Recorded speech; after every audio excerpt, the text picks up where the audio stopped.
Cool. So, like I said, 5, 6 weeks ago, I was starting to reorganize some things. It's weird how the universe pulls things in at the right time, right? Sometimes the stars just align, and the universe kind of puts us right where we need to be, and also puts things in our hands right when we need them. So, I picked up a book, and that book had, it started off by saying that most businesses' biggest problem is that they don't have enough opportunities or that they don't have enough leads. And typically, it went on to say that the reason that they don't have enough leads or they don't have enough opportunities in front of them is because they're not advertising enough or their advertising isn't good enough. And so I'll say that again, they're not advertising enough or their advertising is not good enough. And the cool part, back to the universe, is like where there lies a problem, there typically lies a solution as well, which is what I'm going to hope to deliver for you guys today. And that's essentially how to advertise more, how to advertise better, and in some new ways to you guys, so that we can get more leads, that we can get cheaper leads, and then we can get better leads reliably, and that we can, essentially quit relying on outside sources to churn these opportunities for us. So the author of that book, some of you guys may be familiar with him. His name is Alex Hormozi, and I've been listening to this guy. We have we have some people in a shared network.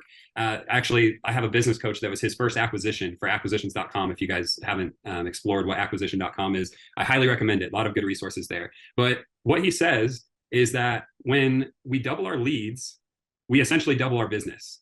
And all else equal, right? Everything else equal within our business, it works the same as we grow. So when we 5x our leads, we 5x our business, and 10x our leads, we 10x our business, and so on and so forth. And as I was putting this stuff together, I went through an exercise that I had learned from another mentor. And after I did this exercise, it went on for about 5 or 10 minutes. I was actually way more confused than when I was originally asked the question. So I'm going to ask you guys the same question so that I can put you guys through this, and maybe I'll call on some of you guys randomly. And so actually, Rich Fitzgerald, are you? I see you're here in the call, but are you tuned in with us here? Yes, I'm here. Awesome, man. So I only called on you first because you have an extensive background in marketing, and I'm just curious. When I ask you the question, like, what is a lead? What is a lead to you? Well, there's a cold lead and there's a warm lead. Cold lead, just super cold data of people you want to become prospects. Uh-huh. And then a warm lead, somebody you at least, touched one time successfully to either send information or meet. Okay. You established you have the right name and number in front of you. Okay, cool. Yeah, that's a really good answer, actually. That's better than what my initial answer was. How about, let's see here. Let me ask Lee, do you mind jumping in here for a minute? What's a lead in your business? Like, what do you consider a lead? A lead is something that qualified. If it's not a qualified lead, I consider it spam. So if it doesn't line up with what we do, what we want to do, what our guys' skill sets or our company skill sets are, I don't consider it a lead. Okay. Not every call is a lead. Not every outreach we get is a lead. Okay. So basically what you guys call a lead is essentially a qualified lead for you. Yeah, yes. If it doesn't qualify, we throw that lead out fairly Okay. quickly. I mean, I guess. Awesome. All right, cool. No, that's a good answer too. And I'd like to hear from one or two more people. Okay. David, would you mind jumping in? I know you guys run a pretty tight ship down there. I'd like to hear your input. I mean, for us, it's really anything that we have an opportunity to sell something to, whether that's today, tomorrow, or a year from now on a rehash campaign. That's really it for us. All right, cool. That's actually the closest answer that I was looking for. So thank you for that. But basically, if you look up the definition of what a lead actually is, it's really just a person that you can contact. Okay, so I think when most of us say that we want more leads, we actually want more engaged leads, right? More of what Lee was talking about, right? More people that have shown interest in our service or products and that we want to do business with. And so I just want to clarify that. So when you guys hear me say lead today, that we're just talking about a person that you can contact. And then when I say, I'll utilize the term engaged lead or a prospect, and that's somebody that you guys would probably call like a qualified prospect. So when I look at advertising, from a zoomed out perspective, I'm like, okay, so for the input of advertising, the things that we have to put into advertising, we've got our time, our energy, and a lot of money. And so when we put those things in, the output that advertising gives us back is essentially, we hope that it's engaged leads, right? We hope that it's the prospects, the qualified leads. And when our advertising is done well, that's exactly what we get. So today we're going to talk about one of the first highlights that I want to talk about with you guys is like, what does it mean to do marketing well or to advertise the correct way? And I put some thought into this, and I had some conversations with Tanner around this. And it's like, really, it boiled down to three things. It's that that it's the right person, right? That it's our ideal client or our ideal avatar of a client. The second thing is that we're saying the right stuff to those people.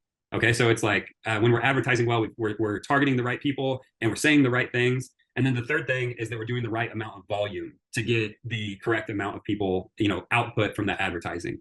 So what we're going to do today is we're going to start by we're really going to kick things off by just making sure that our marketing is speaking to the right person, to the ideal avatar. And then we'll move into like the more obvious questions of how do we get the leads to engage, right? How do we get a lead that may not know, may not have shown interest in what we're doing?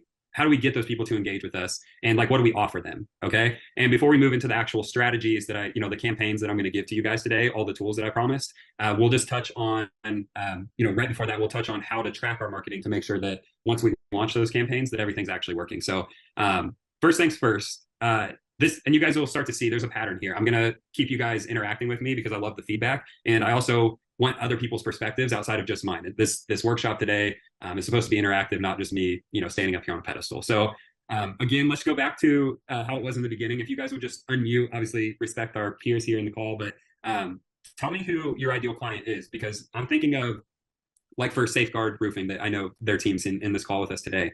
Their ideal client may be completely different to those at Refresh Exteriors.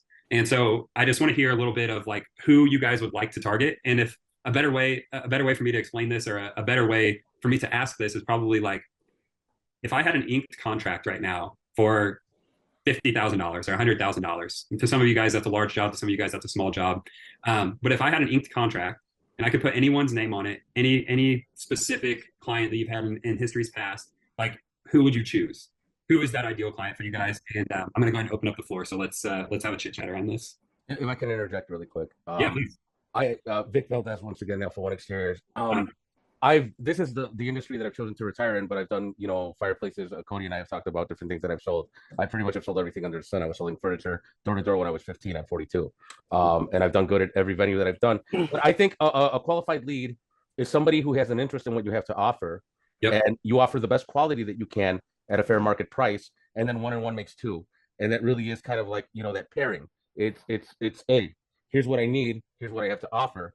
And that qualified lead sees value. And that really is what it boils down to at the end of the day, is value, features and benefits. Is what you're offering, regardless of price, valuable to the customer? And that experience that sets you apart from everybody out there that they're talking to.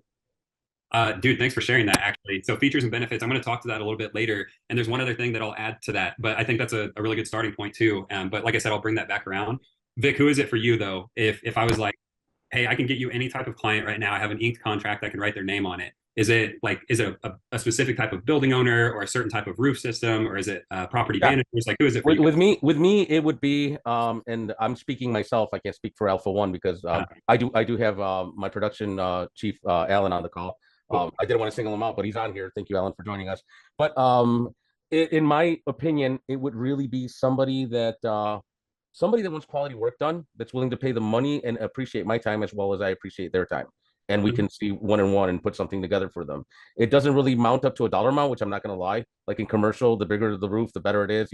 I would love to bid 850 squared plus all day long. But sometimes it really boils down to, can the customer see the value in the way that I see it? And also the quality that goes behind it, to where if I wouldn't do it in my property, I wouldn't do it on yours. And that has to kind of come between a mutual understanding between the client and yourself. Otherwise, all you're doing is talking.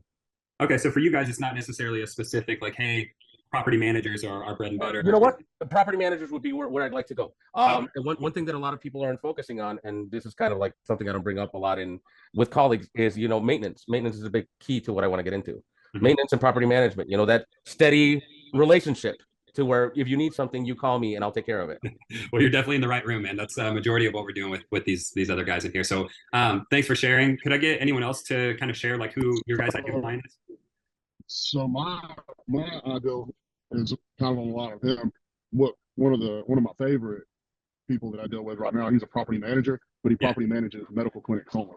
So it's always maintenance, get the roof stop leaking, and then if the roof needs to be replaced, it's a medical facility. They got to keep it drive in leak. So it's always like get out there, get it done, paid on time. They want to keep me happy. I want to keep them happy. We have a really good relationship with that. And so that's ideally it's my favorite client that I have now that I've ran across at this point. Okay. Yeah, no, that's perfect. Anyone else have anything to share? Who has a weird one, like a very unique one? Like, so Jesse's was pretty unique. Who else has? I can tell you, this is Matt Refresh. Our ideal client has always been, I kind of go on what Victor said, is somebody that sees what our value is, but also that trust us to do what we're here to do. There's nothing worse than, I can tell you a lead that you don't want. You want you don't want the client who is the professional and outside of their sandbox thinking that they fucking know how everything goes and you're not doing this properly and this and that. I think an ideal client is they've chosen us for a reason. Now it's time to lay back and let the professionals handle it, right? So somebody who sees your value, trusts what you're doing, knows that they're in good hands. That's the best client. I mean, the other way of it is the one who, like I said, thinks they know everything. They got an input. There's nothing that's going right. And I mean, even to trump that is the one who's trying to get something for free and trying to complain because of the nails or the pickup or every damn thing so that they can hit you for that second payment and want, credit back for this and that. I mean, we've gone above and beyond for people where I've actually personally made a mistake on the quote. I've let the homeowner know that, hey, this isn't your fault that I made a mistake on this quote. We just did a really cool panel James Hardy build, and there just was no pleasing this guy. Even though we didn't make a cent on it, he got the best deal. Every neighbor, and the thing is, he's lying. He's saying that, people walk by here daily with their dog telling me, so it looks great, but then he has the complaining. So ideal client to us is allow us to do our thing. You've hired us for a reason. Trust is there. And then nothing better than a client giving you a referral, right? So that's kind of what ours is. Okay, awesome. So Vic, Matt, and Jesse, all three of you guys, and anyone else that, I have one, a reoccurring client. Reoccurring clients are my ideal clients. Yeah, 100%. Managers, things like that, reoccurring. That's my favorite. Okay, awesome. Well, obviously you guys, like I said to Vic, you guys are in the right room then, because that's obviously what most of us here are striving to build out. So thanks for sharing, Shauna. So, all right, Shauna, Jesse, Matt, Vic, and anyone else that kind of envisioned or subconsciously answered my question of like, who is your ideal client? I want you guys to now look at your marketing and think about a marketing campaign that you have going on right now, whether you just hired somebody to build something out for you, or you have Facebook ads going, or you have a billboard out in town, or you have banners at the Little League fields. And I want to ask you guys a couple questions. All right. So think about that marketing campaign that you have going on right now. And I'm going to ask you guys, are you clearly speaking to that ideal client? Would that ideal client actually be attracted to what you're saying? Does that marketing, is it speaking to their specific problems? Is it speaking to, the opportunities that you can provide for them? Is it talking about how you can transform their life or the way that they do their job or anything like that? And I'm asking this rhetorically, you guys, I'm not looking for an answer here, but I would ask you guys just to think through that. And I would assume for not just the people that spoke up and gave me some answers, but I would assume for most of the people in this room that it's more than likely a no. And actually, you know what? Is there anyone in here that says yes, that our marketing does speak to we talk about people's specific problems and we talk about how we make their life so much better? Is there anyone in here that has a campaign going on where you're we're crushing it? It's okay if not, because that's probably the majority, and that's why most of us are here. But I was curious. I think when it comes to me, I do most of the marketing for my company. I think that our heart is in the right place. I just don't know how to convey it and make the clients understand that what we're offering isn't really a want. Our business isn't a want. Nobody, when you have people over, you're like, oh, look at this credenza, look at the fireplace I got. But nobody's like, hey, take a look at them shingles. You know what I mean? Or when you have, people, when you do an open house of your facility, if you're a commercial contractor or a commercial company, you're a manufacturer, you're like, oh man, you should see the EPDM on my roof, man. That was wild. That was 1.2 million well spent. It's about the experience and about the trust. And I think that I haven't nailed down and I think that's why we're all here, that we haven't learned how to speak to the customer in a language to where they're like, I want that, I need that. And I think that's why we're here. Damn you, Vic, you're getting me off track, but I have to share something now. So we used to feel the same way. And we would be like, how can we make people proud of their roof system? So we did a liquid applied roof on a big trucking. Actually, I forgot. We did half their building in metal and we recoated the other half. So it looked beautiful, right? The half the building was brand new, shiny metal. The other half was bright white. And so what we did for those people specifically, and we only did this 2 or 3 times, but we brought in a drone and took a photo had it framed. I actually had a sales rep that came up with this idea, and he went and had it framed, and he brought it to them, and they put it in their showroom for them. So like those people are proud of their roof, right? Their facility looks badass. They have all their trucks, parked there. But I think doing things like that, like you can start to make people proud of the work you're doing and proud of their buildings again. So you got me off on a tangent, but I wanted to share that idea with you guys in case, it's a nice little memento for people when they're paying you, hundreds of thousands of dollars. Like it's okay to, spend a couple $100 to do something like that for them. Back on track. And so, like I said, sorry, I lost my train of thought. Generally speaking, though, people care about what's in these transactions. Like they care about what's in it for them. All right. And so what I would look at in my marketing is like, am I talking about what's in it for these people? And in marketing, when we, if we try to talk to everyone, right? If we kind of just market that like, hey, we do roofing, then we really reach no one, right? We kind of get lost in the noise. We get lost in the crowd of the other, 30 roofing companies that are advertising in our service area. And which essentially means that like it pays to market as a specialist over a generalist. But I don't want that to sound like woo-woo or like something that's like fluffy. And so I'll be clear with you guys. Like this doesn't mean that I'm telling you guys to like condense your offerings or to turn down any sort of type of projects or that you say you only like do a certain type of work. But like I'm actually a huge advocate for like if you can land a large contract and you can profitably execute it and either internally or sub it out, like do that project. But what I am saying, so like I'm totally not saying to basically get rid of your service offerings and specialize in one thing.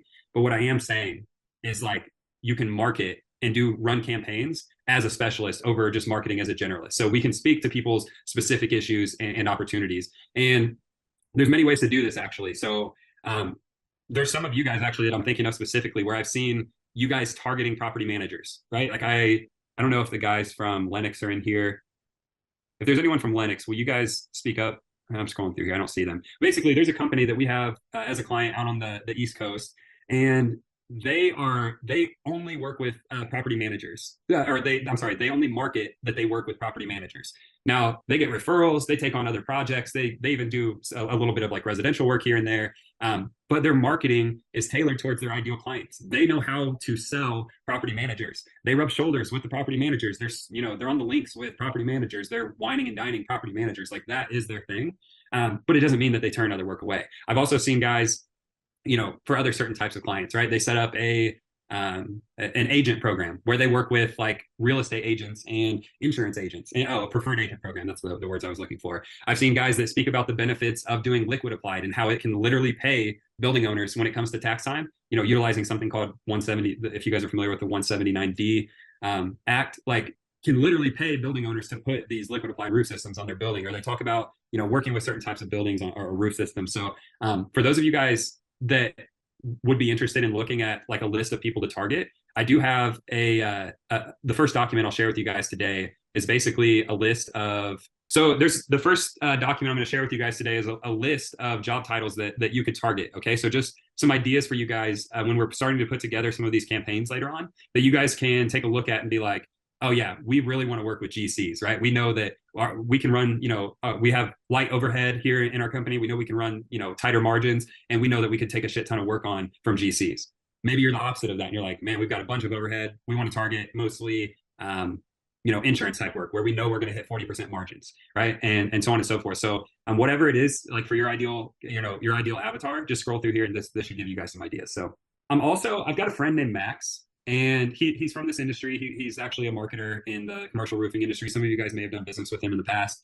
And he does this amazingly well. I reached out to him a couple of days ago and asked him if he could put some resources together for us, just because I'm so impressed I see some of his ads that he runs for some of his roofing companies. And it's so in alignment with, it actually gave me some of the ideas to share with you guys today in this world, in this sector of the marketing call. And so within the next couple of weeks, he's going to put those resources together for us, and I'll make sure I share those with you guys. So last train of thought here, and then we'll get into the real nuts and bolts of everything. It's like, I know when we're talking about ideal clients and specializing in specializing over being generalist, like that stuff could probably be considered fluffy stuff by people. But I'm telling you guys, like the right person plus the right message does equal a successful marketing campaign. So if there's somebody that is ideal for you, like just take that to heart. And if you have questions around that, then I'll be happy to answer them as we continue to go through today. All right. Well, while I take a drink really quick, I'm going to open up the floor. If anyone has any questions, feel free to ask them. Otherwise, I'm going to roll right into this next section since we're already 20 minutes into this deal. I wanted to answer. Yeah, Rich already put a question in the chat there. Okay. We're gonna have like a handful of things that we're gonna be kind of sending out to everyone here, right? Like including that doc with the job title list. Yeah, but more importantly, I have already started to do this. It's basically what I've been doing majority of the day today. I have been revamping the classroom for you guys here in the community. And in the marketing section, I've already restructured it to be our roof system, which roof is an acronym you guys will learn here in just a minute. But basically, there's dozens and dozens of resources and trainings in here for you guys to go through. They're not all uploaded yet. I ran out of time before I had to get on here with you, crazy cats. But yeah, everything will be in the community, but then we'll also send out some like, thank you for joining us type emails with resources and stuff. Cool. All right. So before Tanner so rudely interrupted everybody, does anyone else have questions before I get rocking and rolling into the next section of the training? All right, cool. Tanner, you scared everyone away.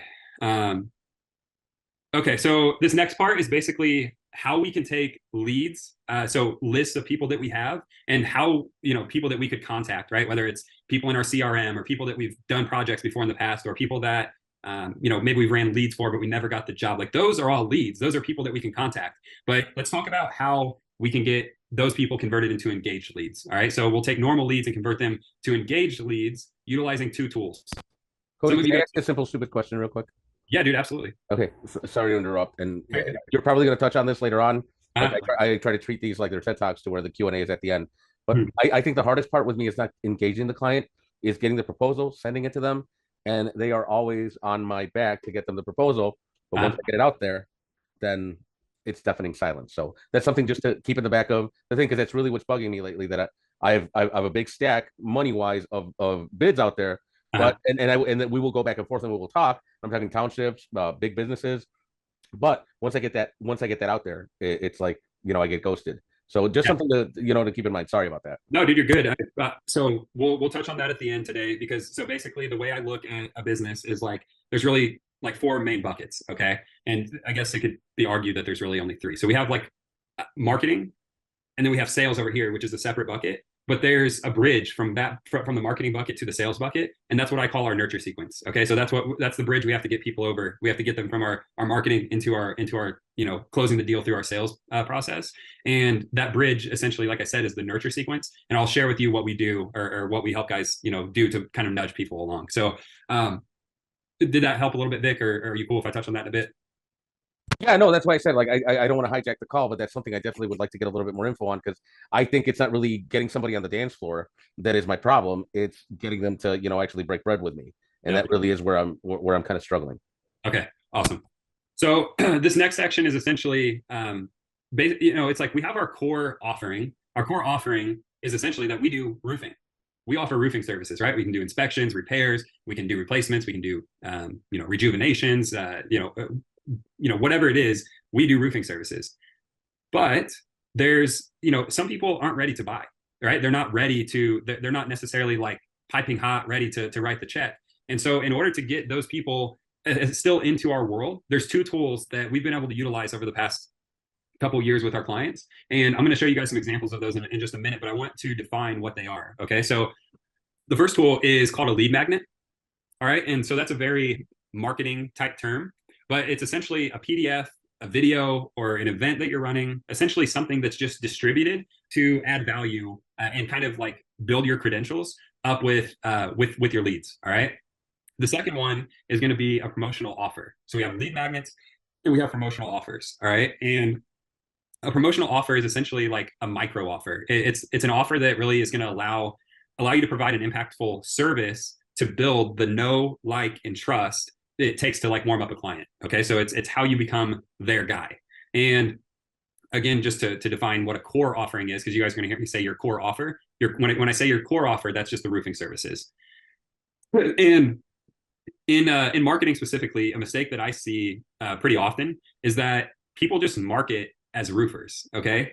And if we dig a little bit deeper, we're not, and again, this is not fluff. Like we're not just roofers though. Like we are legitimately, and something that we're trying to shift people's minds around is that like we need to like quit just providing a service of roofing, but be a strategic asset manager. And then so like what Shauna said earlier from Safeguard, she's like, I love repeat business. Like I love guys that want to keep us coming back. Well, the way that we provide value to those types of clients is through helping them manage that asset. And so like we do things, you know, as roofers, if we dig a little bit deeper, we do things like keeping, you know, especially through service and maintenance, we keep building owners money in their pockets longer, right? An average roof on a commercial building could be $50,000 on up to like 5 million plus, right? Depending on the size. So if you're telling me that like as a building owner, if I was like, hey, I can keep $1 million in your pocket for an additional 5 or 10 years, that isn't valuable.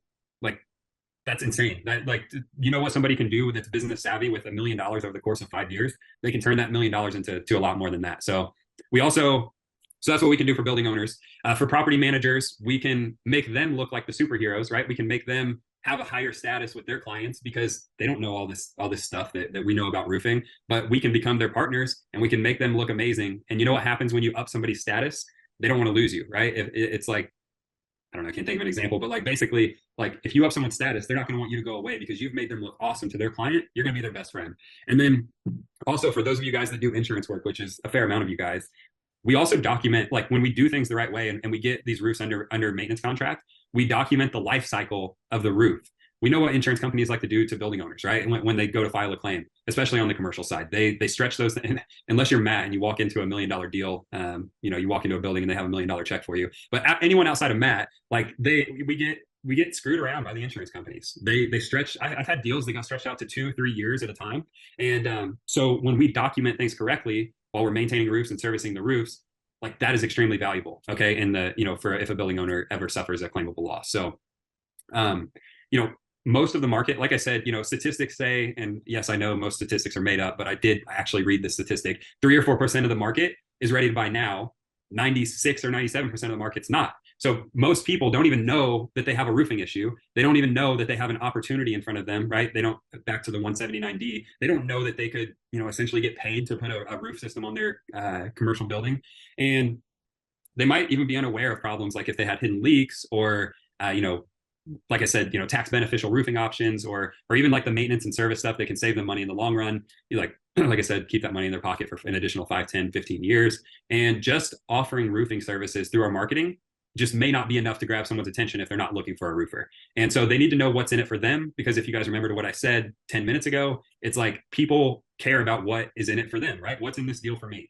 And essentially, you know, my personal opinion is like, Vic, if you're in Chicago and you have you have a building owner that you know could utilize a roof coating that he could essentially get for free or even put, you know, money back towards his taxes, and you let him instead, you don't pick up the phone and call him, and you don't send him that email, like to me, like you're disrespecting that building owner and you're doing him a disservice by not calling him, because he's going to end up working with ABC Roofing Company over here that knows not shit about how they can actually help them. So there's actually an ABC here that is my position. But no, I agree with you on that. And sorry, I didn't mean to cut you off.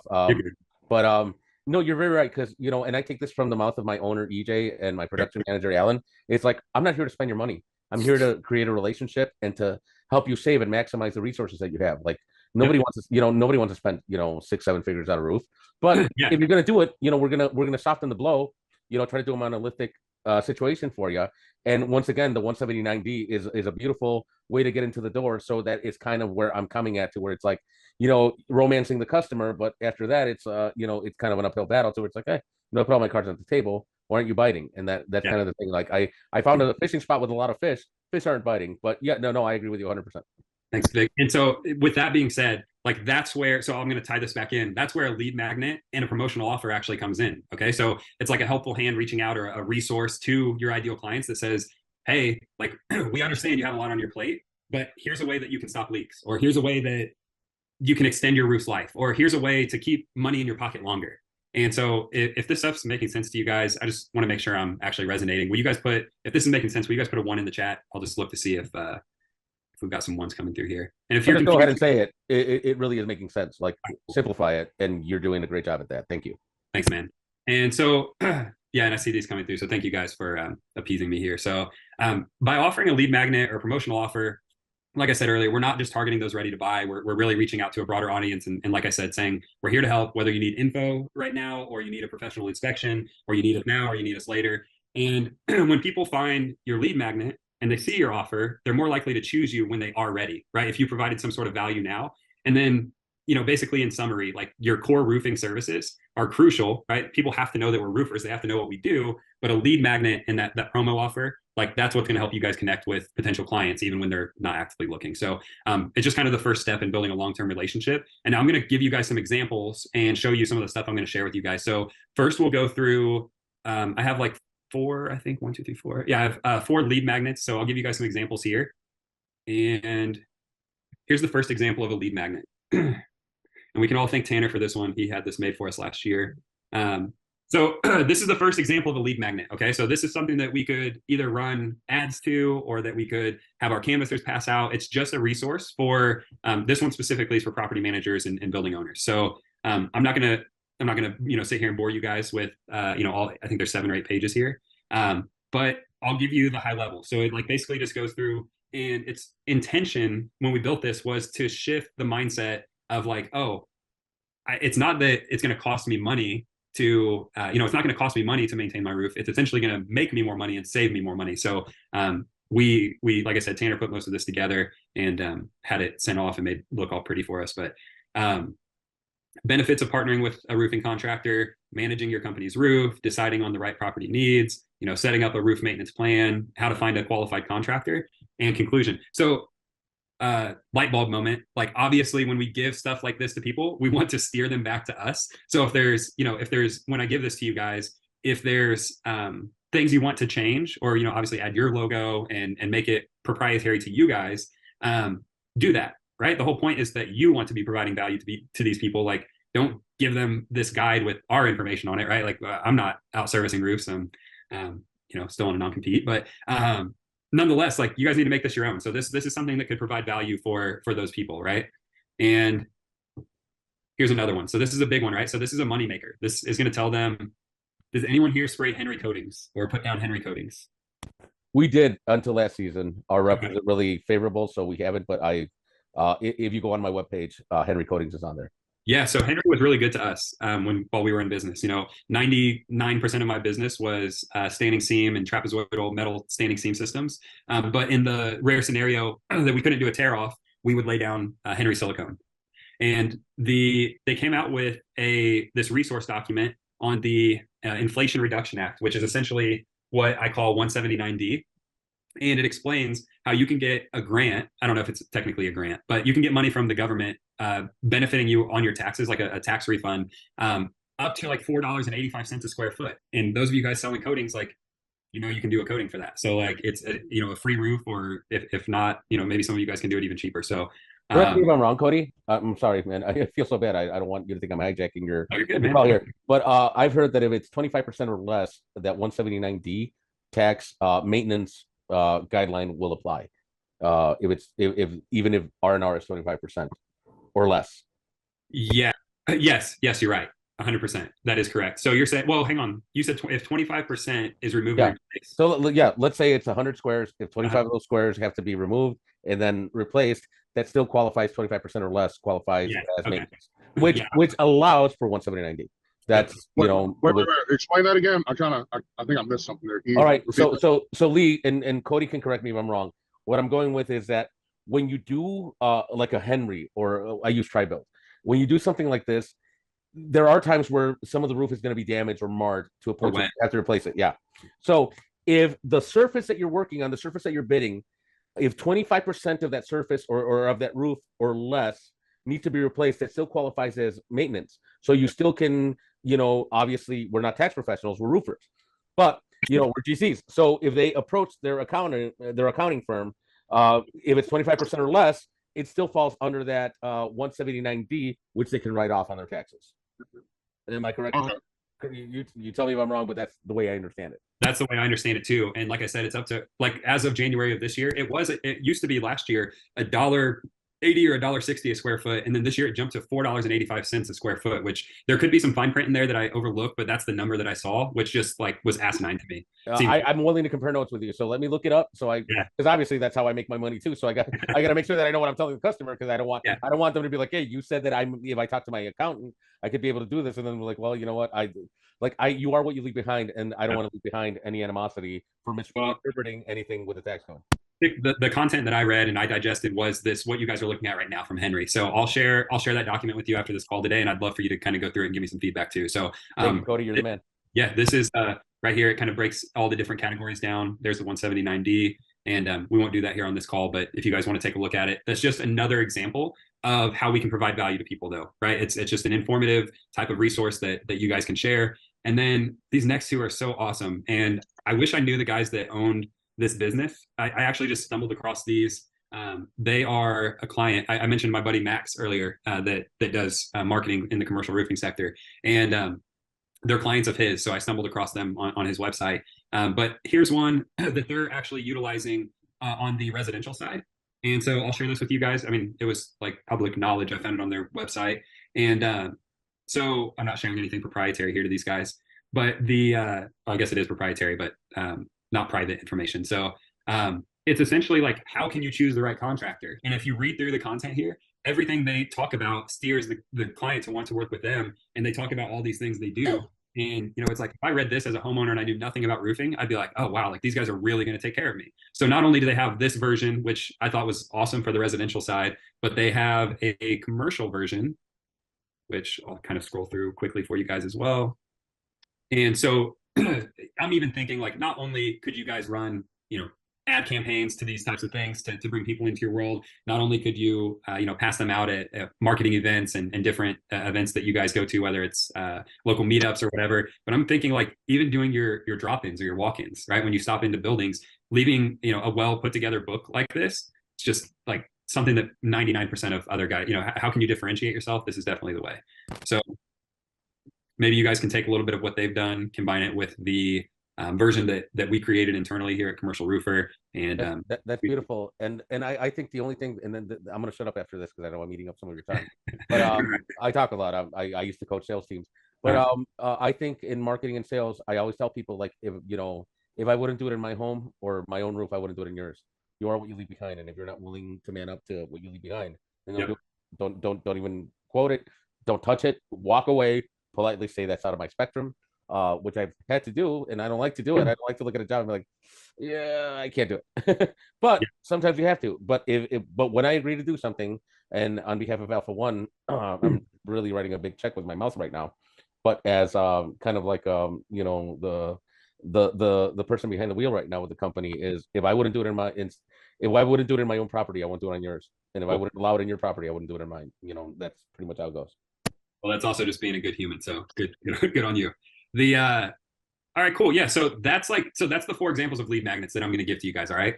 And so take them, cut them up, create a hodgepodge, create your own deal, put your logos on them, do whatever you guys want to do. But it's just another asset, again, that you guys, once I start sharing these campaigns with you guys here shortly, that you guys can utilize in these campaigns. All right. And so if that's the lead magnets, I'm going to share with you guys now what I call a promotional offer. All right. Some people within like the marketing sector may call these loss leaders. Is everyone familiar with the term loss leader? It's like, all right, so the best way to describe a loss leader is like, if you go to Sam's Club or Costco, you walk into Costco and they've got the little booth set up there, right? They've got the cup of peanuts, or they've got the, certain sauce they want you to dip the pretzels into. Like, they're giving something away, they're losing money. So it's called, a loss leader. And so they're giving money away to get you to essentially buy their product.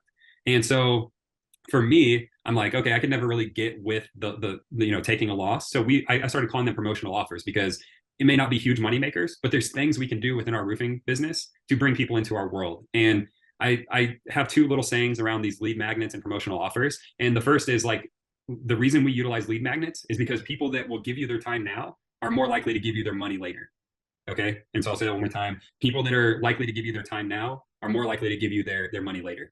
And I utilize promotional offers, right? I just explained what those were. That was the Costco and the Sam's Club deal.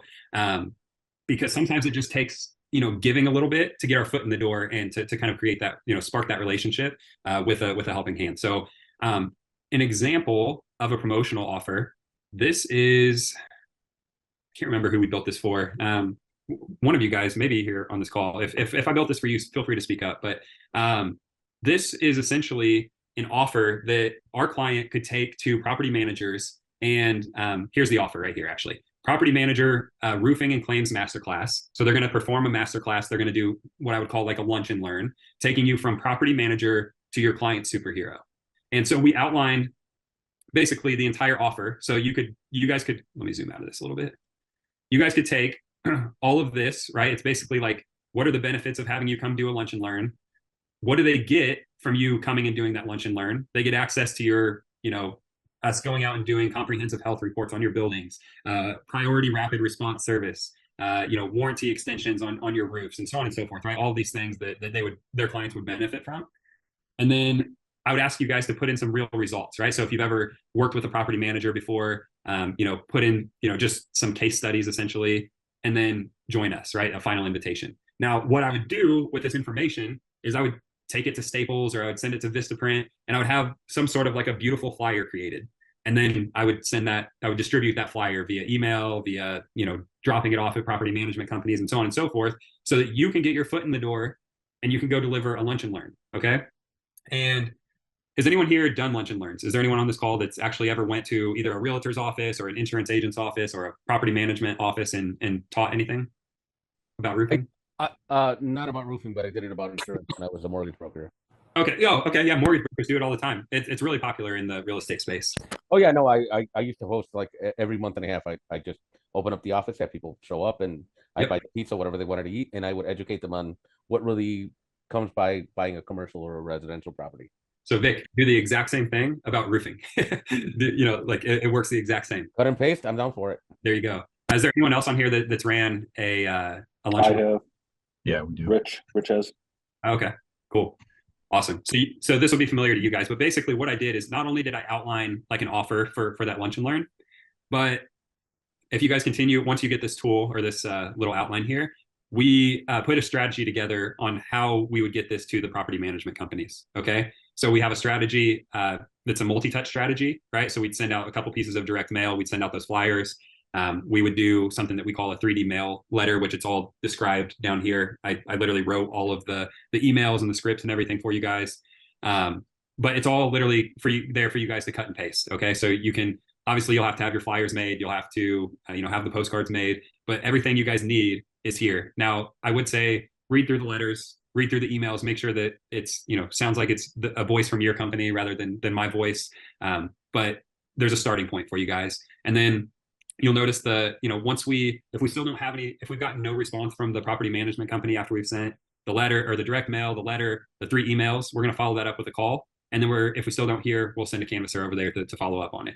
So we've got to touch those people 7 times, a lot of times before, 6, 7 times before we get traction. But, sometimes to get the things that we want, we have to deserve the things that we want. And in order to deserve it, sometimes we got to put in the work. And so like I said, I've mapped everything out for you guys here, and hopefully that's helpful. That is number one, how I would, do a promotional offer, right? That's me buying lunch for their office, coming in and teaching them, about why they need to have us maintain their roof systems, or at least go out and inspect on a yearly basis their clients' roofs. All right. This next one, I did not create. Those of you guys that know Ross and Brian, which is probably the majority of you guys, they actually shared this with me a few months back.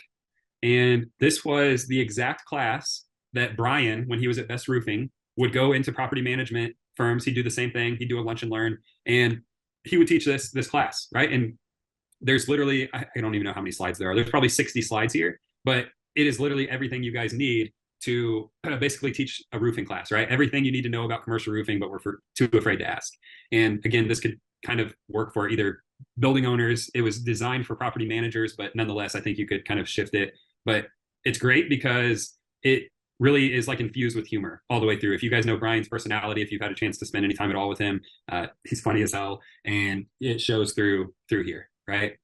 So I'll share that with you guys as well. You can utilize the exact same campaign that I just showed you guys to land these lunch and learns with these property management companies. And then once you get to the end of those slides, you have to ask for the business. Okay. So the last lunch and learn I was a part of was for, if I wasn't trying to remember in front of 30 people right now, I promise I'd be able to remember. It was when I was in Austin, Texas. I went with a client down to a property management company, brought in lunch, brought in Jimmy John's lunch for them. And at the very end, the client didn't ask for the business, right? He got lucky. And one of the agents said, hey, we'd like to get you, or one of the junior agents spoke up and said, hey, I really like to get you on an MSA. That's a master service agreement for those of you guys that are not familiar with that term. And so he got lucky, but I was getting ready to smack him upside the head when we walked out of there because he's like, that's my presentation. Thank you guys for allowing us to come. And like, he was ready to leave. So at the end of the, I basically say all that to say at the end of the slideshow, ask for the business, like ask to go look at their roofs. And I think some of those slides should prompt you guys to do that.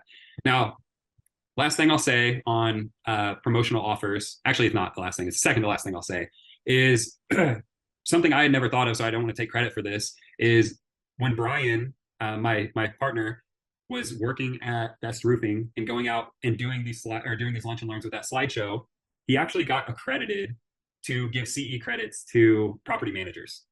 Imagine how much more valuable that is when they have to, in order to keep their license, they need CE credits, right? And it may be different for every state. So I would encourage you guys to look into that. But when you can say, hey, I know you need 10 CE credits for the year, I can come and give you this class and give your team their CE credits. Not only are you providing value in the way of like saving them time from having to go get CE credits from sitting through some boring ass seminar, but you're also potentially bringing work in for the business. So if that's something you guys are interested in, I would highly recommend, looking into getting somebody in the office accredited. Or if we think about it from like a 30,000 foot view, what do we do in our roofing companies? If we don't have guys to do the work, we outsource it. So let's look at this situation in the same way. Like if we don't have somebody that has the time to go get an accredit, be able to offer accreditations, then like, let's find somebody that does, and we'll bring them in with, basically bring them in with us to do our presentation and be able to give CE credits that way. So where do you get that certification done at?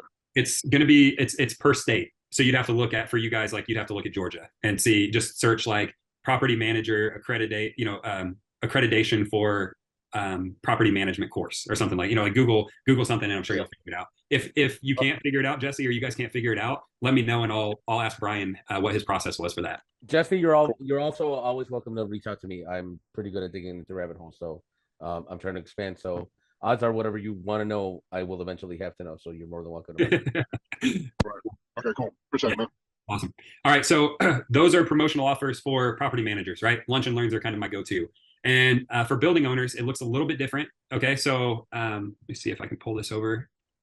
All right. So for building owners, I took these from, you guys have heard me mention Max's name like 3 times now. But basically, these are kind of the promotional offers that his clients are advertising through different means of advertising, right? Through their website, through Facebook ads, through Google ads, and so on and so forth. But basically, they're offering drone and infrared thermal inspections, 21-point flat roof surveys, 7-point commercial roof tune-up, right? And obviously, they're not making much money at $500, but who knows? Maybe they have $200-300, in it by the time they send a guy out there. Here's the things they're offering for that 7-point tune-up. And again, I'll share that with you guys. Okay. All right. Now I'm really pinched on time, but now we're to like the main like grand finale. Okay. So this is where I'm supposed to go through tracking our marketing, but I'll take a vote here. Do you guys want me to get into the campaigns and the actual like scripts and stuff like that? Or do you guys want to see how we track marketing? If we skip it right now, I can make a video and put it into the community for all of you guys, but you guys let me know. Let's, maybe put it in the chat so we don't have people screaming over each other, but either put, okay, campaigns and scripts. It looks like someone voted. I'm down for campaigns and scripts. Okay. Yeah.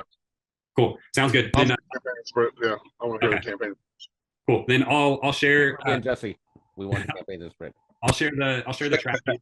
There's 2 ways that I was going to show you guys for tracking. It's tracking things on a micro level and tracking things on a micro level and macro level. And so I'll just have to make a video around that to share what I was going to share. But cool. I'm on the same page as you guys. Let's get into the good stuff. All right. Just confirming on the screen right now, you guys do see the roof marketing system, correct? Roger that. Yes. ROOF. Okay. So I was savvy enough to be able to make these letters work. It took me about an hour and a half to try to figure it out. But I basically took the only 4 ways that any business can go to market, and I categorized it down, and I was, like I said, able to make the acronym ROOF work. Okay. So we have reach outs, we have online presence, we have online ads, which are your paid strategies. And then we have frequents and referrals. Okay. Frequents is kind of a weird word, but it's basically means repeat business. All right. Repeat business and referrals. Like I said, had to make the F work. All right. Now, to get to these core 4 strategies of marketing, I need to explain to you guys that there's only 2 ways that we can actually communicate with any audience. All right. So we can either speak to people one-on-one, which is like picking up the phone and calling people, sending an email, sending a DM, sending a piece of direct mail. And so that is like a private engagement. Okay. The other way is one-to-many. So this is going to be things like social media posts. This is going to be like your billboards, your podcast, your Facebook ads, where you're literally your input is basically one message, but it's going out to many people. Okay. And when we speak to either channel of that, there's really only 2 types of audiences. Okay. So we have our warm audience and we have our cold audience. And the easiest way to describe this is essentially that a warm audience actually knows we exist. They know of our brand, or they know of us personally. And a cold audience is people that wouldn't recognize us or our brand. Okay. So that would be why they're cold. And so another way of looking at this is like your audience, right? Your list of people would be the warm audience. And then people that are in other people's audiences would be your cold audience, right? So people that are familiar with other people, but we need to bring them into our world. All right. And so we're going to start with some warm strategies, right? So our warm audience, as a reminder, is essentially that. Actually, let me make sure I'm not skipping over any notes here.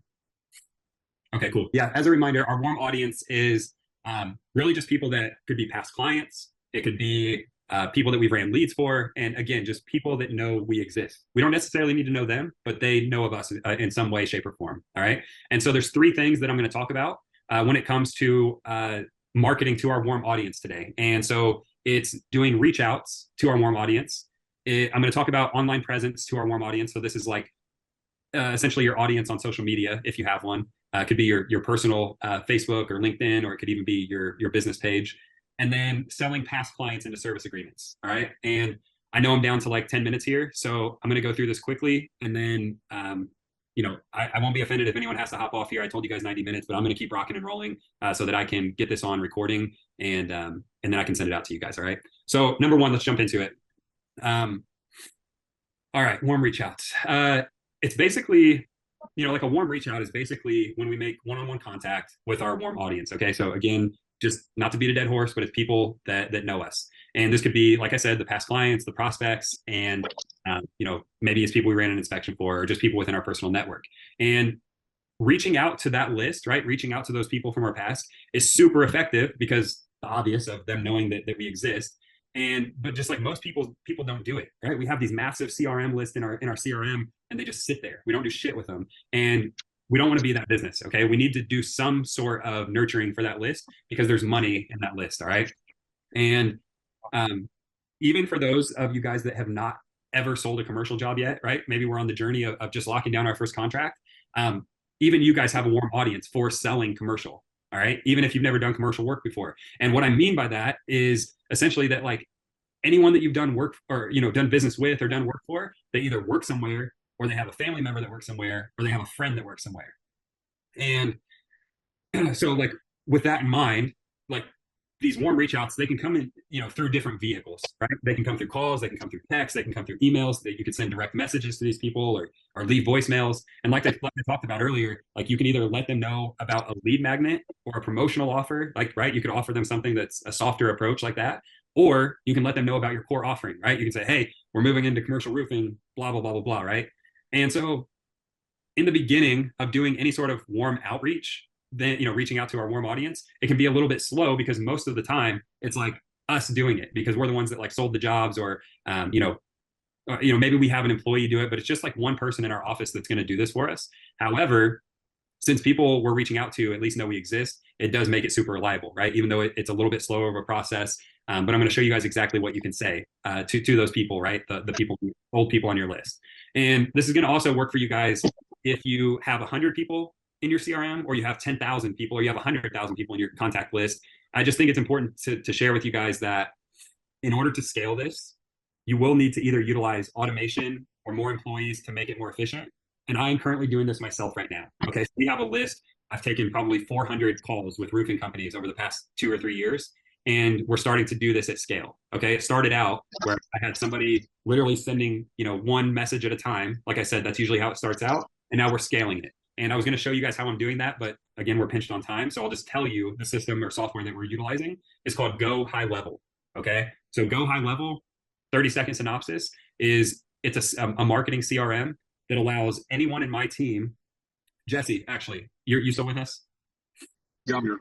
That number that you text me on, it's like I get the notifications for that, but my entire team can see our conversation. So if I tell my assistant, hey, I need you to send Jesse a message that says X, Y, and Z, that is in Go High Level. We can all text people within our network from that. So a tool like that. Oh, it's all from the same company, essentially. So like, yeah, I like that. That's cool. Yeah, it makes it really nice. So that's all really, that's about as deep as I want to go on Go High Level right now. And if you guys are new to commercial roofing, like this is a fantastic way to literally get your first clients, because it's people that already kind of know, like, and trust you. And also, like, it's not just for the guys that are new to commercial roofing though. Like if you've already been replacing roofs on commercial buildings, and maybe you're just getting into service and maintenance, like we can resell those clients into service or maintenance agreements and essentially get more wallet share from each of those clients. So I'll share with you guys really quick. All right, so I basically just ran you guys through this document, but I want you to see that when you get access to this actual resource, there's a 4-step process that I laid out. And I even gave an example of what I would say if I was reaching out to somebody, who was it? Oh, if I was reaching back out to a lead that I had ran like a year or two ago, right? And so basically get your list, pull the list from the CRM, pick a vehicle. Do we want to text these people? Do we want to call them? Do we want to send an email? Do we want to send them a message on social media? Personalize your message. Okay. I gave you an example of it. And then I just said, kind of a little reminder here. This isn't going to work if you only send 5 messages. Okay. And I think you guys heard me say this earlier. It's one of my favorite quotes. In order to get what we want, we have to deserve what we want. So you need to send a minimum, right? If you're going to have somebody do this, do this in massive action. Send 50 a day. Okay. And you'll start to get a rhythm. Like you can start to say the same stuff to people. But if you want to, if your goal is to land your first deal, like I said, this is a way you guys can do that. Right. And so I'm going to jump to the next one. Actually, you know what, guys? Online presence. I'm just going to make a video around it because there's nothing super tactical there. Like I don't have scripts or anything. It's really just my idea around the difference between your online presence of like your website versus your social media. So I'll make you guys an in-depth 10 or 15-minute training on that and give you my ideas and share that with you guys. I think this one's a little more important to wrap up like the warm audience here. I've done a workshop on just this document before. Okay. So there's a lot to go through here. I mean, I did a workshop that was like 60 minutes on this before, but I want you guys to know, I'm going to get to the real meat and potatoes of this deal. This is a way that if you have any past clients that you can envision in your mind and you'd say, I'd really like to do that roof again someday, or I'd like to get that roof under a maintenance contract. I give you guys the exact steps to pull their data from your CRM. Obviously that's the easy part. And then starting with the oldest customer, we send out a semi-customized email. So I wrote the email for you. I just need you guys to go in and basically, change the yellow areas. Okay, what's going on here? That was weird. It didn't want to open for me. All right, so this is an email or a letter that you can send out to that client. And you could say, in our tradition of maintaining top quality customer care for our past clients, we'd just like to let you know we're approaching the however long it's been since you've done that roof, right? Maybe it's been 12 months, maybe it's been 3 years like I put in here. To comply with manufacturer requirements, we need to schedule your 36-month warranty compliance inspection. Okay, and guys, this is not you like making up bullshit to them or me making up bullshit for you guys to give to them. Manufacturer warranties do state that in order for that warranty to be valid, that it needs to be maintained by a certified professional, right? A certified roofer. And so we're saying to comply with manufacturer requirements, we need to schedule your inspection. We have a maintenance roofing inspection expert on staff who will quickly inspect the roof. And we understand that the roof systems are critical for protecting the investment of our clients to ensure that properties are well protected from the elements. We also offer other extensive property and building services. Or basically asking if they have any upcoming projects in mind, blah, blah, blah. Our representative will be inspecting your property within the next 2 weeks. Please let us know which day and time works best for you and give them a link to a calendar so they can pick the time to have you guys come out there. So it's like, hey, we're doing this. Pick a time that's convenient for you guys. And so what we do is essentially we'd go out there. All right. For clients that don't book within 7 days of receiving the email, follow up with a phone call and book the appointment over the phone. Make sure to enter those appointments into your CRM. Okay. And then I walk you guys through the process of how to do an inspection, how to grade the roof. Like we train a lot of you guys to do, or some of you guys are getting ready to learn that process. And then how do you present the customized maintenance package? All right. So I'll make sure, again, I'm not going to go through all the details with you, but I'll make sure you guys have that. And then of course I'm here as a resource. Before I jump into the cold strategies and sharing that stuff with you guys, is there any questions around how we're going to reach out to our past clients, our past leads, things like that, utilizing these few strategies? I think you pretty much touched every subject that we wanted to hear. Awesome. Yeah. Thank Thanks, Vic. Cool. Let's jump into cold. All right. And Tanner, just confirming you do see the cold slide, right? Yes, sir. All right, thank you. Okay, cool. So this is the majority of people, right? The majority of the world does not know we exist. All right. So we're just gonna have I was gonna go real maybe I will, damn it. I utilize Damn it, Cody, don't say you will if you won't. I know. I love you, bro, but don't say you're I'm- gonna do if you won't. But if you will, I am all ears. I'm here. I'm here for it, man. I'm giving you guys all the goods. Okay. Oh my God. All right, then hit it. All right. So first things first, guys, we're going to talk about how do we find list of cold people. I'm showing you one strategy right now. I'm going to tell you about another, a couple other ones. Okay. So I have a subscription to Reonomy. I've had it for, probably like 6 years at this point, 6 or 7 years. We utilize this to generate a list of building owners within our area. Okay. And so it is, it's gotten so much better in the last few years, but basically I'll just do Indianapolis. All right. So we'll do the metro. Okay. And so what this does here is it'll pull up all of the buildings. I can go through, I can get as granular as I'd like on if I would like to see multifamily structures, industrial structures, and you can see that there's just literally thousands and thousands of buildings here. And so if I only wanted to see, multifamily properties, if, a lot of you guys, again, do different kinds of work, right? Maybe if you're strictly shingle type guys, this might be an avenue for you. And what I could do is click into, hopefully this one shows us all the information I'm wanting to show you, but basically I could click into any of those buildings, right? If it's in an area that I want to, maybe I know it got hit by a hailstorm, or maybe I know that, there's some older roofs. Maybe I've collected addresses from driving around over the last few weeks. And so I can get all of the data that I would like from this building itself. I can pull up the owner information. A lot of times if it's occupied by tenants, I can get their information, right? So this one's, specifically owned by Ironman Properties of Lebanon. And I can see if there's any tenants here. Unfortunately, no tenants. Sometimes it'll even tell me the property management company that manages it. All right. So Reonomy, there's another one called CoStar. It's probably the most expensive. The data's, I didn't see much difference in the data from Reonomy to CoStar. Maybe someone can prove me wrong.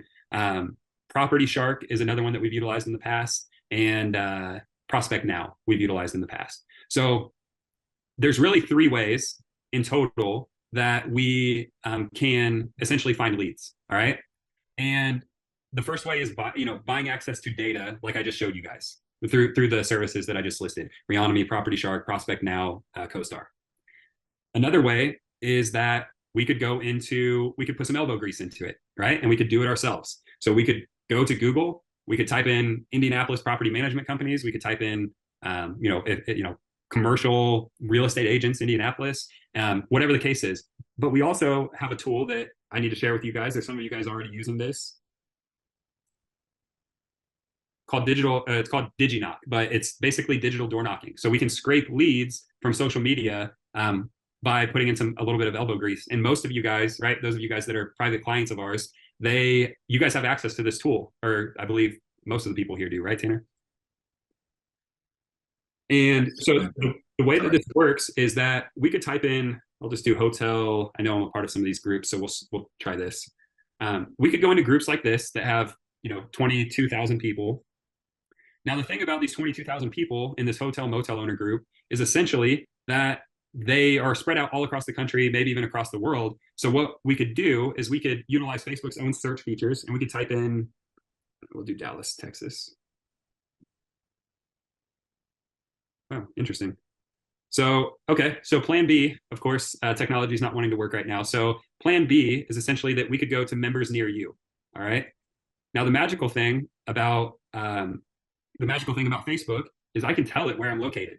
If I go to my personal profile, I could click into my personal profile and say my current city is wherever it is that I want to prospect for hotel owners, right? So right now I'm getting ready to move to San Diego in January. And so I have it set to San Diego, right? I've been doing some research, trying to figure out the area, trying to connect with people. And So it's showing me all of the hotel motel owners within the San Diego. Oh, I'm sorry. Looks like I'm set up in Savannah, Georgia right now. I must have been doing some research for one of our clients out there. So here's all the hotel motel owners for Savannah, Georgia. Okay, from this group. Now, there's literally tens, if not hundreds, of hotel motel owner groups. So you could go in here, and again, if you have our tool, then of course it's going to want me to log in. Our tool will actually scrape all this data for you and put it into a list, into a pipeline. But even if you don't have our tool, like how long would it doesn't take that long to go in here and copy and paste these over to a spreadsheet. And I know it doesn't take that long because Tanner and I did it for like a year and a half. So that is the second way that we can find leads. Okay. So first way is we can subscribe to softwares that allow us to access data. They are expensive. So the second way is putting in some elbow grease, do some searches on Google, do some searches on Facebook.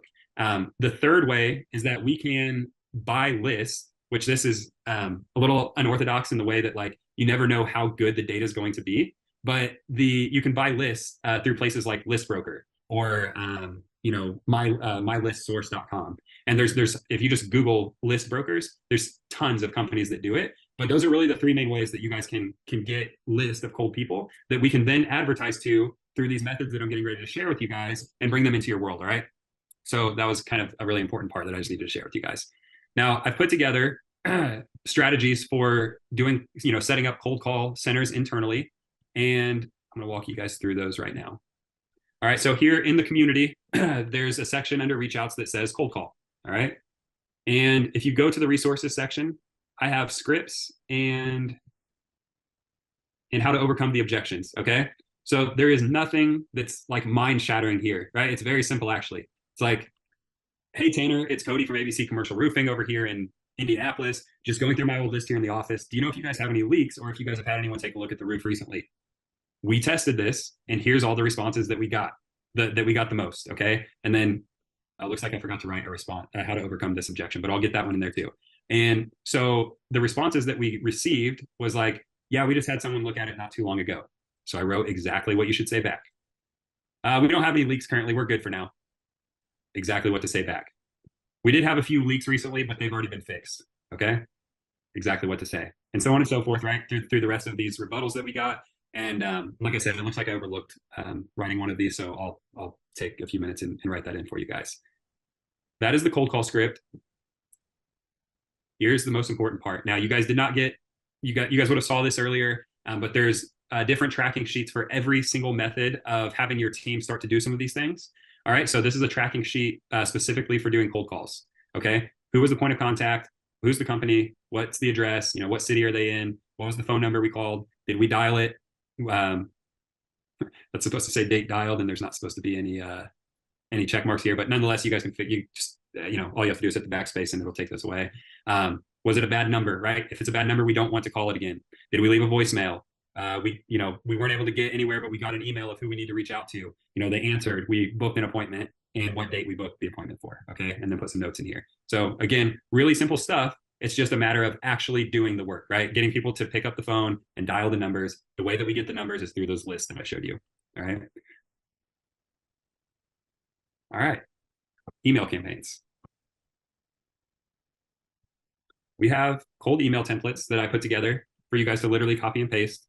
Again, the emails will come from those lists, no matter where you get them, right? Whether you're putting in the elbow grease and generating the data yourself, or you're buying it through another service. I believe I wrote 4. There's 5 emails in here for you guys, bonus. And it starts off really simple. We put the street name and roof, okay? Hey, Tanner, I know you guys, do you know if you guys have had any leaks or if you guys have had anyone take a look at the roof over on whatever the street name is, okay? Real similar to what we say on the phone. They don't respond. All good. We put the address in here. We say, and this is our longest email. Okay. So it's, I know it's a bold claim, but I've helped hundreds of building owners. And this is where it goes to talking about doing things other than just being a roofer. I know it's a bold claim, but I've helped hundreds of building owners and property managers make their roofs last an additional 5 to 10 years by keeping them clean and sealed up. I specialize in keeping 50 to 500K or more in your pocket for an extra 5 to 10 years without having to do anything on your end. What most owners and managers don't understand is that the roofing membrane or panels might have a 40 to 50 year lifespan, but the flashings, the sealants, the pipe boots, they don't. So they need to be maintained from the wear and tear of the weather and the UV. Some of our clients include, for me, if I was sending this out, I would talk about the big ass buildings that we roofed in Indianapolis, Toyota, Toyoshima, the big trucking company that people know, right? And if you don't have any of these, like, you will at some point. So I guess if you don't have any of these, just get rid of that line. But after 8 years, like, I had a list of people that I would put in here. So the best part is I'll come inspect the roof, run an infrared scan, and build a report so you guys know the exact life left in your roof and if any problems are upcoming. It'll cost you nothing because I always like to start off a relationship by giving a helping hand. Does it make sense for us to hop on a quick call? If you want to put some case studies in here, you can put the lead magnet, right? That's where the lead magnet comes into play. And I put a note for you guys, include 2 to 3 case studies if you can. And case studies would just be, simple write-ups of, you could have ChatGPT do a write-up on a project you did and how you, are saving someone a bunch of money, right? Something that would be enticing. And then it says for them, obviously you have a few options here. Do nothing and just deal with any roof issues down the road, or have me out and at least know the status of your roof, have documentation of the inspection, and have a budget for any upcoming expenses. Click my link. And okay, so like I said, that's the longest one. The rest of these are just like, sent you an email about giving your roof some TLC, and to sweeten the deal, we're throwing in a no-cost 10-point infrared roof inspection with a fancy drone assessment. Honestly, it's a bit like giving your roof a spa day. If you guys haven't looked at a lot of my marketing stuff, I always try to infuse some humor. So honestly, it's a bit like giving your roof a spa day. Interested? Let's chat.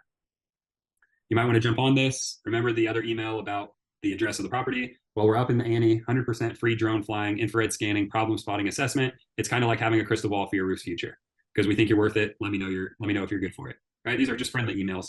And so I've got those in there for you guys. And I am running through these literally as fast as I can. So I'll take 2 seconds here to stop and pause. Anyone have any comments, any questions, anything that I need to address before I run through the next couple things? What are you using for your infrared roof scans? Yeah, so when we were doing it, we would tell people that we would do infrared and drone inspections, but we would emphasize the and. Okay, so we did drone inspections we just had a DJI Mavic, I think is what it was called at the time. And our infrared scans were just with a FLIR camera that literally attaches to the bottom of your iPhone. And so I think it's, 150, 160 bucks on Amazon. And it works great. People ate it up. It was an amazing, now I don't know about how great of an infrared camera it is, but it's a badass marketing tool. Like people love the pictures of it. So yeah, so that's what I would say. I would say the FLIR camera that, clips to the bottom of the iPhone, and then just any drone would work for you.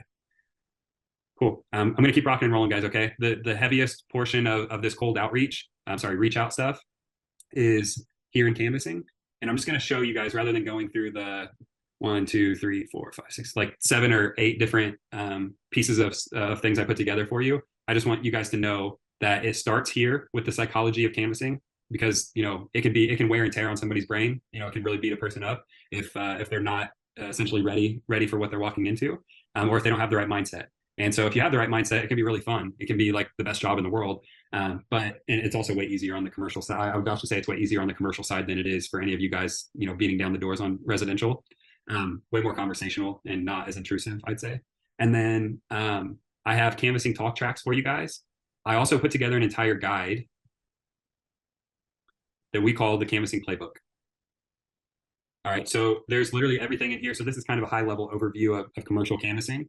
A section that literally says just like do these things, talks about approaching it at the correct times. Best way to eat an elephant is simply one bite at a time. So breaking down your goal of how many places you need to walk into, be aware of your body language, just a bunch of simple stuff, but not necessarily common sense, I would say. So stuff that we have to be taught at some point. Do not do these things.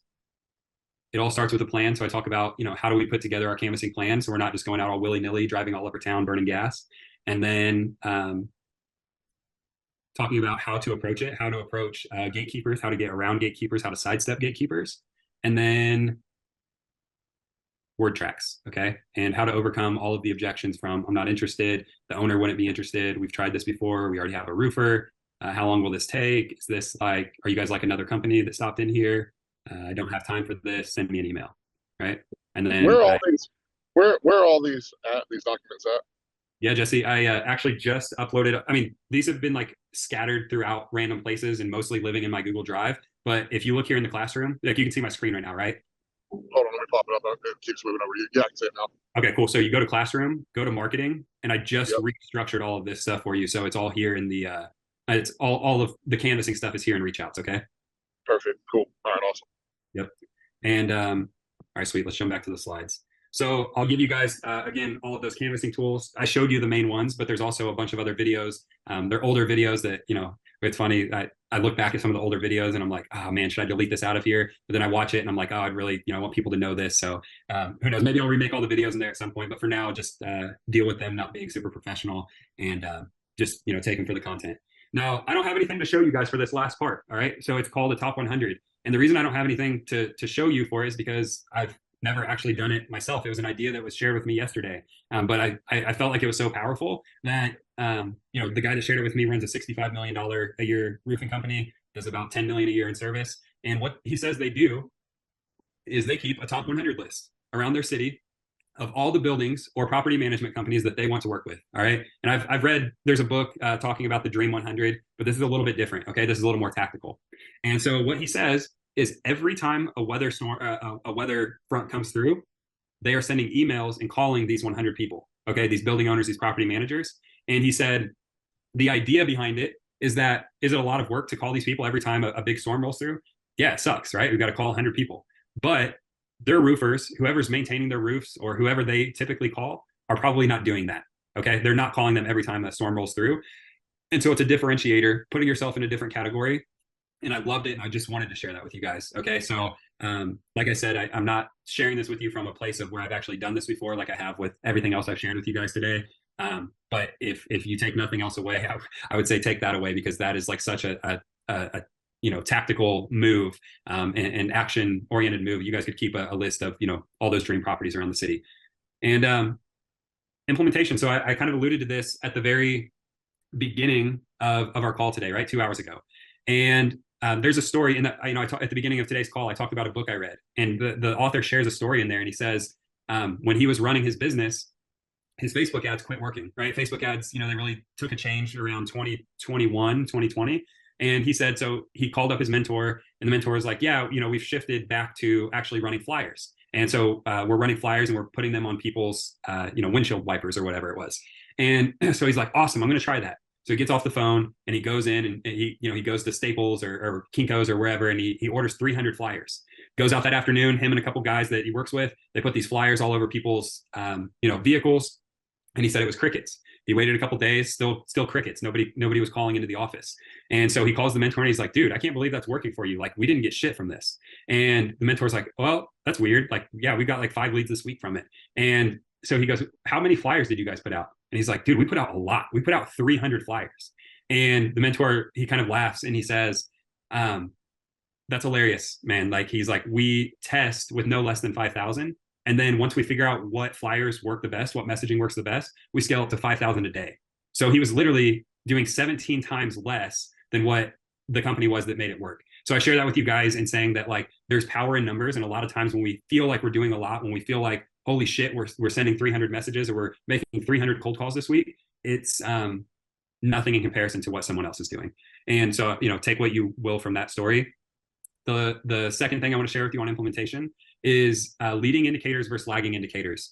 Something else that I learned from my phone call yesterday, actually, the same guy that shared the Dream 100 list or the top 100 list, he was telling me that kind of a model that an idea that they share with on their sales team is that if they know, like, from their sales plan that, in order to hit their goals, they need to generate 10 leads this week, that their sales reps don't go home.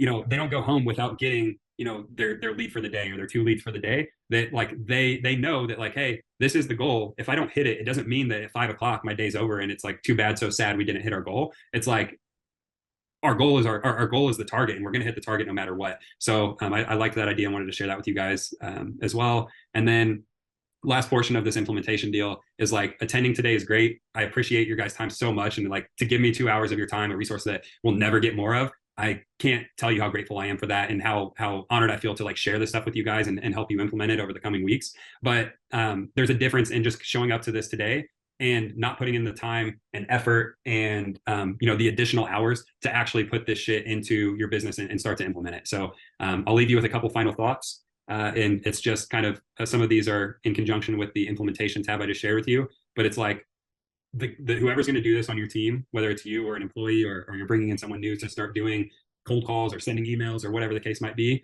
is they just need to know that, like, hey, we work until the leads are booked. Okay. And if, yes, we are going to say, like, hey, we'll make 50 cold calls today. But if we haven't booked a lead after those 50 calls, we might have to make 100 today. and then maybe tomorrow we get a lead within our first 10 or first 20 or something, but like we're getting a lead today.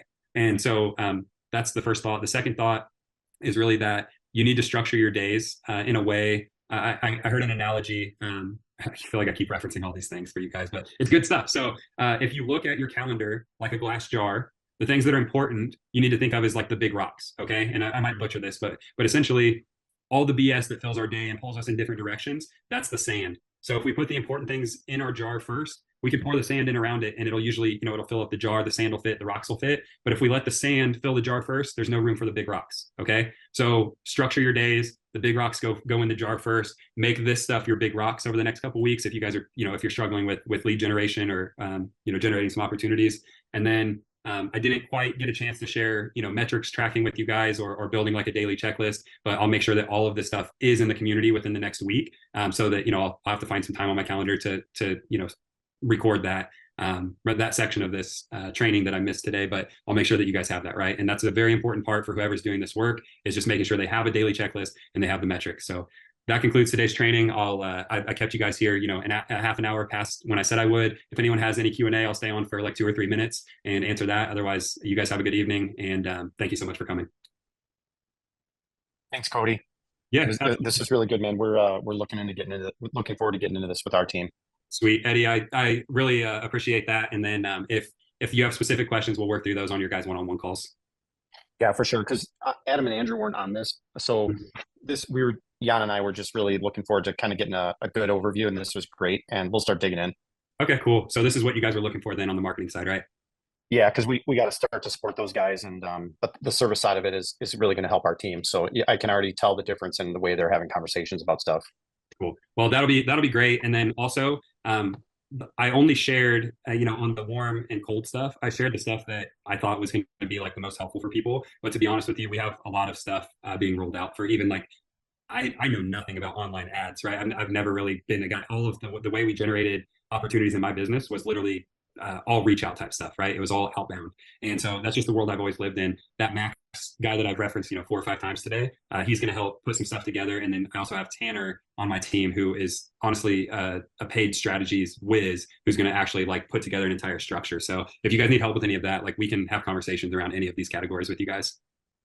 Sounds great. Appreciate it. All right, cool, man. Have a good evening. Okay. Thanks, guys. Appreciate everything. Bye. Thank you, Cody. It's good stuff. All right, Tanner, I think I'm going to sign off here. What's up, Zach? Thanks, man. Appreciate everything. Yeah, no worries, man. Take it easy.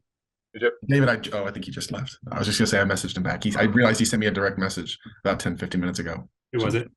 David with Rhino Roofers. Oh, cool. What was he saying? He's he was asking where that one dock was located. Okay. I'll make some posts in the community over the next couple of days. Obviously I'm slammed tomorrow, but I'll find some time on like what is tomorrow? Thursday. I'll find some Friday or Monday to get all this stuff in here and make sure everyone has what they need. Perfect. Yeah, I know most everyone's gone, but we'll have this recording shared as well, so definitely be able to hop in and check out anything. Cool. Charles, thanks for jumping in here. Thanks for having me, guys. See ya. See you, Byler. See you, Crane. See you, Vic. Bye, guys.